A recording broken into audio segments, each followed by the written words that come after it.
1947માં દેશ આઝાદ થયો, 1952માં ભારત દેશને પહેલી ચૂંટાયેલી સરકાર મળી। એ સમયને જો આપણે બાદ કરી દઈએ, જવાહરલાલ નહેરુના પ્રધાનમંત્રી તરીકેના એ સમયને બાદ કરી દઈએ અને માત્ર ચૂંટાયેલી સરકારોનો ઇતિહાસ જોઈએ તો નરેન્દ્ર મોદીએ દેશમાં સૌથી વધારે લાંબા સમય સુધી શાસન કરનાર પ્રધાનમંત્રી તરીકે આજના દિવસે ઇતિહાસ બનાવ્યો છે। શરૂઆતમાં કરીશું એના વિશે વાત। નમસ્કાર, આપની સાથે હું દેવાંશી।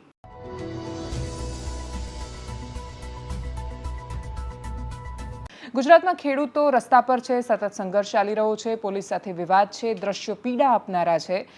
ખૂબ નાના બાળકોને અને સ્ત્રીઓને જ્યારે મારવામાં આવે, પોતાના અધિકાર એ જે એમને લાગે છે એવી અપેક્ષા સાથે જ્યારે રસ્તા પર હોય, સંવાદ માધ્યમ ન બને અને જે તસવીરો આવે બહુ જ પીડા આપનારી હોય છે। એ સિવાય પણ ગુજરાતના વિવાદાસ્પદ મુદ્દાઓ છે, પણ એ બધા વિશે વાત કરતા પહેલા દેશમાં સૌથી મોટા આજના દિવસના સમાચાર બન્યા અને સમગ્ર એનડીએ જે દિવસને ખૂબ ઉજવણી સાથે આજે આખા દેશમાં દરેક જગ્યાએ એના દ્રશ્યો જે જોવા મળ્યા, જે દિવસને ઉજવ્યો એની વાત કરવી છે। 12 વર્ષ પૂરા થયા છે પ્રધાનમંત્રી નરેન્દ્ર મોદીને। 1952થી લઈને 64 સુધી જવાહરલાલ નહેરુના કાર્યકાળ પછી અત્યાર સુધી જવાહરલાલ નહેરુ પછી બીજા નંબર પર પ્રધાનમંત્રી તરીકે લાંબો સમય પસાર કરનાર નરેન્દ્ર મોદી હતા અને હવે એ આ દેશના પહેલા એવા પ્રધાનમંત્રી બન્યા છે જેણે સૌથી વધારે દિવસો સુધી દેશ પર શાસન કર્યું। આ દેશને શું મળ્યું એમના થકી અથવા 12 વર્ષના શાસનકાળના લેખાજોખા કાઢવા જઈએ અને માત્ર ઉપર છેલ્લા દ્રશ્યો કે તસવીરો જોઈએ તો શરૂઆત સામાજિક જે ફાયદા થયા, સામાન્ય માણસ સુધી શું પહોંચ્યું એનાથી શરૂઆત કરીએ। સૌથી મોટી વાત, ઘરમાં કોઈ પણ વ્યક્તિ બીમાર પડ્યું હોય અને ઘરમાં બીમારીનો ખાટલો આવે એટલે સામાન્ય માણસના મનમાં સૌથી પહેલો વિચાર એવો આવતો કે ઘરનો ખાટલો એ બચવાનો નથી આ બીમારીથી। ગુજરાતમાં મા અમૃતમ યોજના હતી, એ જ તર્જ પર એ જ પ્રકારે પ્રધાનમંત્રી નરેન્દ્ર મોદીએ સામાન્ય માણસો માટે આયુષ્યમાન કાર્ડ લોન્ચ કર્યું। આ એક એવી યોજના છે કે જે સામાન્ય માણસના જીવન પર, મધ્યમ વર્ગ પર કેટલી મોટી અસર પાડી શકે છે એની કોઈ કલ્પના નહોતું કરતું। કોઈ કલ્પના કદાચ એ સમય કરી પણ નહોતું શક્યું। બે જ વર્ગોમાં જ્યારે સમાજ મોટાભાગે વહેંચાયેલો લાગતો હતો કે કાં તો ગરીબ છે ને કાં તો અમીર છે, એની વચ્ચે એક મધ્યમ વર્ગ પણ છે અને હોસ્પિટલ એ એના માટે બહુ જ મોટો ખર્ચો છે કે જે એને જીવનમાં 5-10 વર્ષ પાછળ ધકેલી દે છે। પહેલાં 5 લાખનો અને પછી 10 લાખને અમુક જગ્યાએ 15 લાખ સુધી રાજ્ય સરકારની યોજનાઓ એડ કરતાં એ આગળ જાય એવું હેલ્થ ઇન્સ્યોરન્સ આપનાર આ સરકાર પહેલી સરકાર બની અને એટલે જ એમના માટે સૌથી મોટો આ સમય રહ્યો કે જ્યારે પ્રધાનમંત્રી નરેન્દ્ર મોદીએ આયુષ્યમાન કાર્ડ યોજના આવી। મિડલ ક્લાસ એમાં બીમારીથી બચવાનો એમને રસ્તો મળ્યો। છેલ્લા એક દાયકામાં સરકારે જે સામાજિક કલ્યાણની યોજના જેને નીચે સીધી ઘર પર સામાન્ય લોકો સુધી પહોંચાડી, એમાં બહુ જ મોટી યોજના પીએમ આવાસ યોજના રહી। 4 કરોડથી વધારે પરિવારો એવા હતા કે જેને પાકા મકાનનું વિતરણ મળ્યું અને જેને ઘર ન મળ્યા એમાં બહેનોના નામ પર તમે ઘર લો તો સરકારે એમાં પણ મદદ કરી સ્ત્રીઓને અને એટલે જ પહેલું ઘર ઘણું બધું, એટલે કદાચ ઇતિહાસમાં પહેલીવાર આટલી બધી સ્ત્રીઓ પોતાના નામે ઘર કરી શકી એ સરકારની યોજનાના પ્રતાપે થયું। સ્વચ્છ ભારત મિશન હેઠળ 10 કરોડથી વધુ શૌચાલયોનું નિર્માણ થયું, ગ્રામીણ સેનિટેશન થયું, ગામડાઓમાં લોટો લઈને હાજતે જતા લોકોની સંખ્યા ઓછી થઈ, ખાસી ઓછી થઈ સરખામણીએ જોવા જઈશું તો હજુ ઘણું શેષ છે। સૌથી મોટી યોજના જળ જીવન મિશન રહી। 2019માં જ્યારે આ મિશન શરૂ થયું ત્યારે માત્ર 17% ગ્રામીણ ઘર એવા હતા કે જેમાં નળથી જળ પહોંચતું હતું। હવે અનેક જગ્યાએ આ વિસ્તારને વ્યાપ પહોંચ્યો છે। સરકારના 100% કે 90% કે કોઈ આંકડાઓમાં ન પડતા, કેમ કે અનેક ગામડાઓ એવા છે કે જ્યાં નળ પહોંચ્યો પણ જળ નથી પહોંચી શક્યું। પણ જ્યારે હું સરખામણી 2014ની કરું છું, જ્યારે નરેન્દ્ર મોદીની સરકાર દેશમાં પહેલીવાર આવી અને 2026ની સરખામણીએ જોઉં છું તો એ જળ ક્રાંતિના સ્વરૂપમાં આખી ઘટના સામાન્ય માણસો સુધી પહોંચી અને આયુષ્યમાન કાર્ડ વિશે વાત થઈ। સૌથી મોટું જો સરકારને કોઈ આ સરકારે કરેલી કોઈ ક્રાંતિની જેમ આપણે એને જોઈશું તો યુપીઆઈ રહેશે। એક તમે QR કોડ સ્કેન કરી દો તમારા મોબાઈલમાંથી ને તમે પેમેન્ટ કરી શકો, એ ઘટના જ પોતાની અંદર બહુ મોટી ક્રાંતિ છે અને એનો ઘટનાક્રમ બહુ જ મહત્વનો હતો। સૌથી પહેલાં જનધન એકાઉન્ટ ખોલવામાં આવ્યા, એટલે 0 રૂપિયાએ તમે એકાઉન્ટ ખોલી શકો એ રીતે। જ્યારે તમારી પાસે સંગરવા રૂપિયા ન હોય પણ તમે બેંક ન જોઈ હોય જેવા માણસોએ, એવા માણસોને બેંક સુધી પહોંચાડવાનો રસ્તો હતો કે તમે 0 રૂપિયા કશા જ એકાઉન્ટમાં પૈસા ન રાખો ને તોય બેંક એકાઉન્ટ ખોલવાની શરૂઆત કરો, દેશ પૈસા બચાવતા થશે એવું માનીને સૌથી પહેલાં જનધન ખોલવામાં આવ્યા, એના પછી નોટબંધી આવીને એના તરત પછી ડિજિટલ પેમેન્ટ, એ બધો જ ઘટનાક્રમ સંકળાતો ગયો અને આજે દુનિયામાં સૌથી વધારે ડિજિટલ પેમેન્ટ જ્યાં થાય છે એવો દેશ ભારત બન્યો. ચાઇના કરતાં પણ વધારે યુપીઆઈનો ઉપયોગ આપણે ત્યાં થાય છે ને એટલે તમે જોતા હશો કે પાણીપુરી તમે 20 રૂપિયાની ખાઓ છો, 10 રૂપિયાના પેલા સિંગદાણા લો છો કોઈની પાસેથી ગરમ, અને તોય સાવ ગરીબ દેખાતા એ માણસને તમે એના અકાઉન્ટમાં પૈસા આપી રહ્યા છો. આ બહુ જ મોટી ક્રાંતિ ભારતને મળી. નાના વેપારીઓને એમાં બહુ જ મોટો ફાયદો થયો. જીએસટીની સિસ્ટમ પર બધાના અલગ અલગ મંતવ્યો છે. હાઈવે બહુ ઝડપથી બન્યા. એરપોર્ટ્સ, હાઈવે, ટ્રેન અને ટેક્સ પેયર, આ 4 વસ્તુ એવી છે કે જે 2014 પહેલાં હતી, 2026 સુધીમાં એ ડબલ કરતાં વધારે સ્થિતિમાં છે. એટલે 12 વર્ષમાં 2014 પહેલાં જેટલા એરપોર્ટ હતા એના કરતાં ખૂબ વધારે એરપોર્ટ બન્યા. ટ્રેનની સંખ્યામાં વધારો થયો. હાઈ સ્પીડ રેલવે નેટવર્ક વિકસાવ્યું. વંદે ભારત જેવી ટ્રેન મળી, તેજસ એક્સપ્રેસ જેવી ટ્રેન મળી. એની સામે લોકલ ટ્રેન અને બાકીની અસમાનતાઓ, એની સામે ખૂબ પ્રશ્નો છે. રાષ્ટ્રીય સુરક્ષા અને બંધારણીય નિર્ણયો ખૂબ મહત્વના લેવામાં આવ્યા. આંખ બંધ કરીને વિચાર કરીએ કે સરકારના ખૂબ મહત્વના સુરક્ષાને લગતા કયા નિર્ણયો, જવાબ બહુ સ્પષ્ટતાથી આવશે. કોઈએ કલ્પના નહોતી કરી કે ભારત દેશ એ નક્સલવાદથી પણ મુક્ત થઈ શકે. અને એટલે જ સરકારે આંતરિક સુરક્ષા માટે નક્સલીઓ સામે લીધેલા પગલાં હોય કે પછી બાહ્ય સુરક્ષા માટે જરૂર પડી ત્યાં સ્ટ્રાઇક કરીને આપેલા જવાબો હોય, એ મોદી સરકારના ખૂબ મહત્વના નિર્ણયો રહ્યા.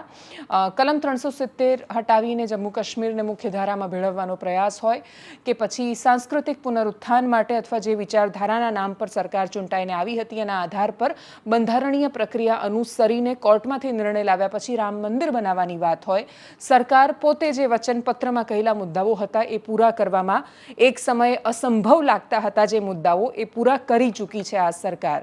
અને એટલે જ કોઈ પણ સરકાર તમે જ્યારે ચૂંટીને લાવો છો ત્યારે એની પહેલાં એક મેનિફેસ્ટો આપે છે. તમે 2014નો મોદી સરકારનો મેનિફેસ્ટો જોશો તો એમાં જે વચનો આપવામાં આવ્યા હતા, જેમાં 370 હટાવીશું ને રામ મંદિર એક દિવસ બનાવીશું, એક નારો હતો કે જે બહુ જ ગૌરવથી ખૂબ બધા લોકોને બહુ જ એ પ્રતિબદ્ધતા સાથે બોલતા હતા કે કસમ રામ કી ખાતે હૈ મંદિર વહીં બનાએંગે.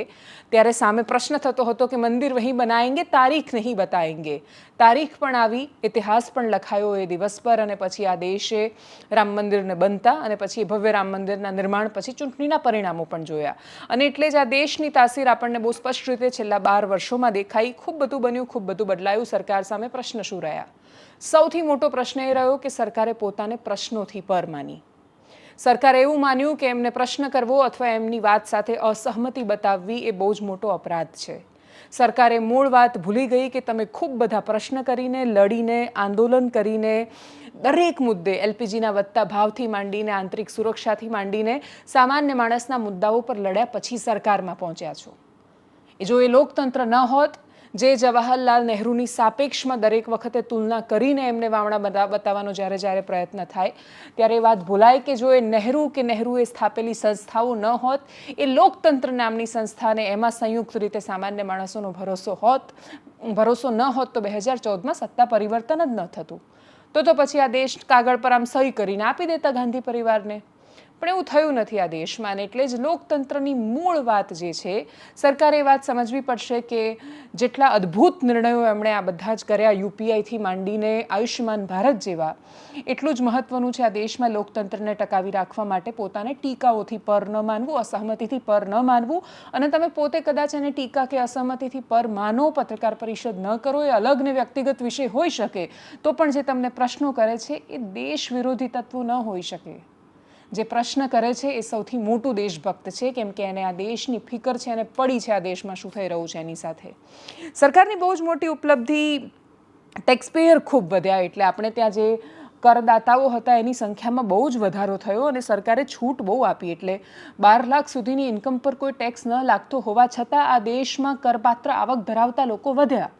પણ સામે બહુ જ મોટી સમસ્યા એ થઈ કે આર્થિક અસમાનતા એ સરકારની સામે ઊભો થયેલો બહુ જ મોટો પડકાર છે. અને એટલે જ એક બાજુ વંદે ભારત સ્લીપર શરૂ થઈ રહી છે કે જ્યાં બહુ જ આરામથી તમે સૂતા જઈ શકો છો, મુસાફરી કરી શકો છો. ને એટલે જ ભારતને દર્શાવવા માટે ભારતીય રેલવેનું જે ચિત્ર મગજમાં આવતું એ બદલવાનો પ્રયત્ન થયો, પણ સ્થિતિ કે ચિત્ર નથી બદલાયું. આજે પણ ભારતીય રેલવેમાં સુરત સ્ટેશન પર જ્યારે એકસાથે હજારો માણસોની ભીડ થાય છે અને એ જે રીતે કીડા મકોડાની જેમ ભરાઈને ટ્રેનમાં જતા હોય છે, એ તસવીરો બદલાઈ નથી. એમના માટેની ટ્રેન, એમના માટેની વ્યવસ્થા, એકસાથે 2 ટ્રેન જોઈએ, વંદે ભારત અને સામાન્ય ટ્રેન, તો પણ આપણને એક ભારતમાં બે ભારત વસતા સરળતાથી દેખાય. આંકડા પણ એ જ દર્શાવે છે. 2014માં પર કેપિટા ઇન્કમ એટલે ભારતમાં જેટલા માણસો છે એમાંથી એક વ્યક્તિ આખા વર્ષમાં કેટલું કમાય છે, તો 2014માં એ આવક 86,000 હતી. 2026માં એ આવક 2,05,000 છે. એનો મતલબ કે આ દેશમાં જેટલા માણસો કમાય છે એ બધો આંકડો ભેગો કરીએ અને પછી આ દેશની વસ્તીથી એને ભાગીએ તો પહેલાં 86,000 એક માણસના ભાગમાં આવતા હતા એક વર્ષના. અત્યારે એક વર્ષની પર કેપિટા ઇન્કમ 2,05,000 છે. શું સામાન્ય માણસ ખરેખર 86,000માંથી 2,05,000 સુધી પહોંચ્યો? તો એનો જવાબ બીજા આંકડામાં છે કે આ દેશમાં જે ટોચના 1% માણસો છે એમની પાસે આ દેશની કુલ 30% સંપત્તિ હતી 2014 પહેલાં સુધી. 2026માં એ ટોચના 1% માણસો પાસે આ દેશની 40% સંપત્તિ છે. દેશના સૌથી નીચેના એ ગ્રાફમાં સૌથી નીચેના જે 50% માણસો છે, બોટમ 50%, એ લોકોની પાસે 2014 વખતે 8% સંપત્તિ હતી. હવે એમની પાસે 6.4% સંપત્તિ જ બચી છે. એનો મતલબ કે આ જે પર કેપિટા ઇન્કમ વધી છે એ અમીર થયો છે, ગરીબ બન્યો છે.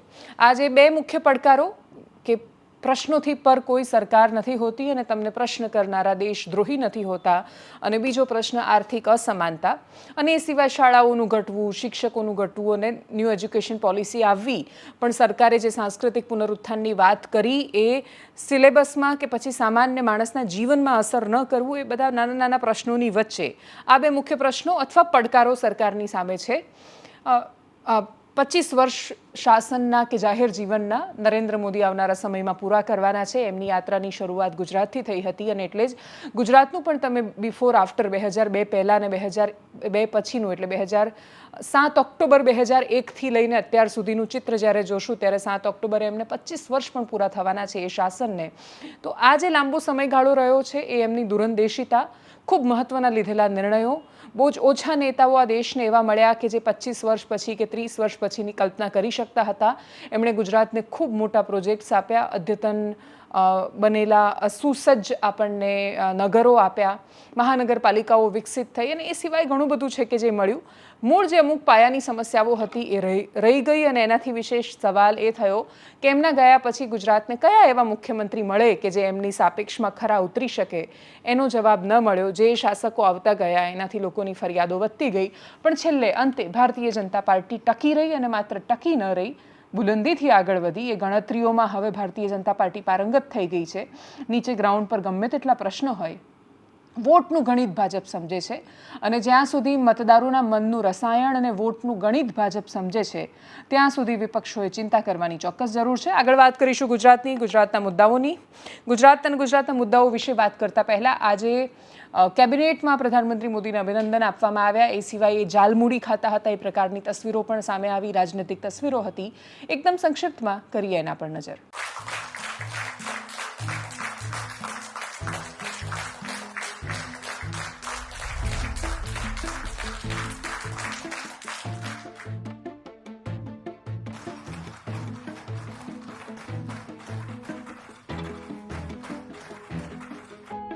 ये वाला चाहिए।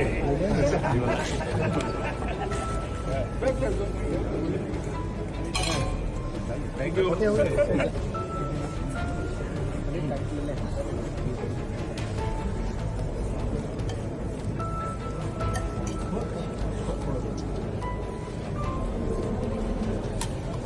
देते रहो।